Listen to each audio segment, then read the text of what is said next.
So today I am going to mix things up a bit and I'm going to talk about a schoolgirl's rights in a workplace.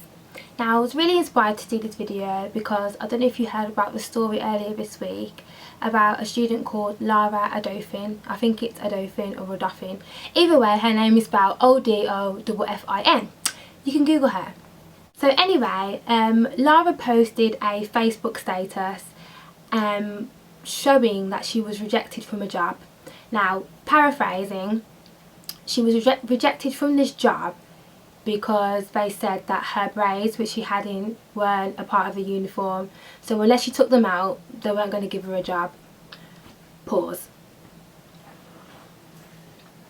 I was absolutely flabbergasted when I saw this post. I thought, for goodness sake, it's 2015. Why is this still happening? Now, I'm not even going to get political or pedantic about this because, simply put, braids are just one of the many protective hairstyles that have defined childhood as well as many mature hair experiences for African Caribbean women. It's just hair. So why it's suddenly classed as an abomination, I have no idea. It really bugged me because I thought, had it been a Caucasian person or an Asian person wearing braids, would you have told them to take them out? How about a Muslim girl wearing a hijab? Would you have told her to take it off because it's not part of a uniform? Or how about someone who has locks down to their ankles? Now, tell me how you would tell them to take out their locks. It's ridiculous, and it really inspired me to do this video because I thought schoolgirls need to know about their rights. They really do. And I can appreciate that not everyone learns about the law in school because we're not all taught. Good for those people who do the subject of law, but for the people that don't and haven't bothered to research your rights in the workplace, you need to know this. And this video is not about preaching at you or giving you a history lesson, but it's just basic things that you need to know, because at the end of the day, if you do not know the law and you don't know your rights in the workplace, people can take the mick. So today you are going to get some education, and I'm going to be covering the 4 types of discrimination which are outlined in the Equality Act 2010. You ready? Let's go. So you may want to get a piece of paper and a pen. I don't know, it's up to you, however you feel best that you will learn, but either way you are responsible for your own learning. Anyway, the first type of discrimination that I'm going to outline is called direct discrimination. Now this is when you are treated differently or worse than someone else because of certain factors, which can include your age, disability, your sex, your gender, your religious beliefs. And an example of this can be simply you are at work and your employer feels that because you are a certain age, you could be younger or older, and they could feel that because of your age they're not going to give you certain access to certain opportunities in the workplace because they may feel because of your age you don't meet the required standard. Now this can simply hinder you in your progression in the workplace, and it's just not acceptable. So this is a type of direct discrimination. The second one is called indirect discrimination.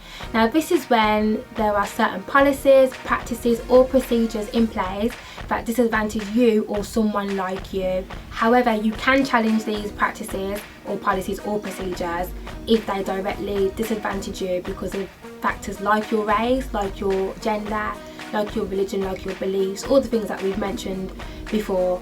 Now an example of this can be if you're in a workplace and there's a standard policy that all employees have to work on a Sunday, but because you're a Christian or some other belief where you worship on a Sunday, this can disadvantage you and other people who have religious beliefs in the workplace that worship on a Sunday.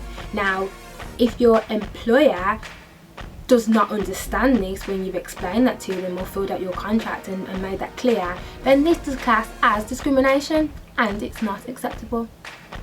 Now the third one is harassment, and this is often brought up a lot in workplaces, especially concerning young women, so you need to be careful. But this defined is any unwelcomed behaviour that violates your dignity or creates an intimidating, humiliating or offensive environment for you. And again, this can be in relation to your age, your race, your gender, your religion, your beliefs, etc. Another thing that I want to point out about harassment as well is the fact that it can come in many different forms. So it can include spoken or written words, threats or abuse, offensive emails, social media posts. And I know that a lot of us use social media, so don't think because you're on your personal Instagram that people cannot see you. Harassing someone on Facebook, Twitter or Instagram or any form of social media, again, is not acceptable, regardless of if it's your own page. It's not acceptable. And also facial expressions can be classed as harassment. And another thing that I want to pinpoint on is jokes, playing pranks and teasing people.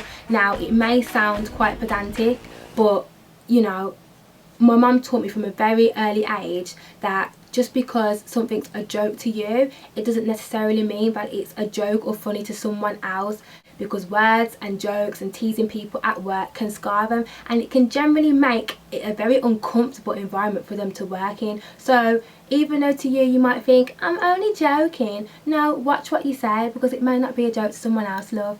Okay. A quick example of what harassment can look like or even sound like in a workplace.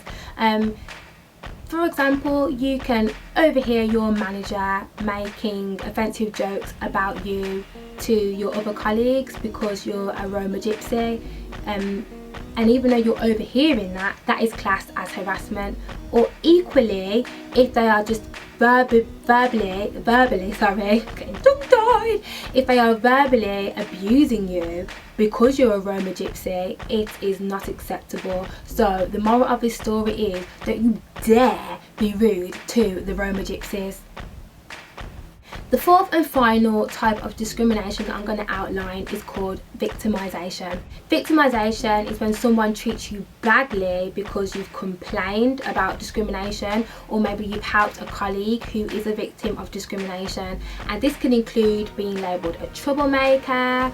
It can include you being denied promotion or access to certain types of training, or it can be something as simple as people ignoring you or avoiding you at work, which is not nice at all.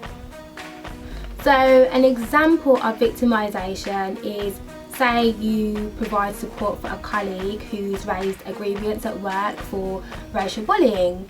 Now, your employer could look at you both and think, I'm going to reject that grievance because I think you're being oversensitive and you two are troublemakers. It's not acceptable. Discrimination. Again, discrimination. So to conclude our little school lesson, girls, if you're being victimised, harassed, or you're experiencing direct or indirect discrimination, it is not. I hope you said acceptable then. That's what I was waiting for you to say. You better say it. No, but on a serious note, girls, if you experience any of these things in your workplace and your employer doesn't take reasonable steps to stop them from happening, then you have all right to take action against them, because this is the law under the Equality Act and it's there to protect you. So do not be afraid to stand up for your rights in the workplace. At the end of the day, this is life and this is reality, and life just got real. When I saw that story, life just got real. And there is no excuse to be ignorant to the law, because Google is there, you can do your research, it is there to help you. Like I said before, when you know your rights, they can't mess with you, man.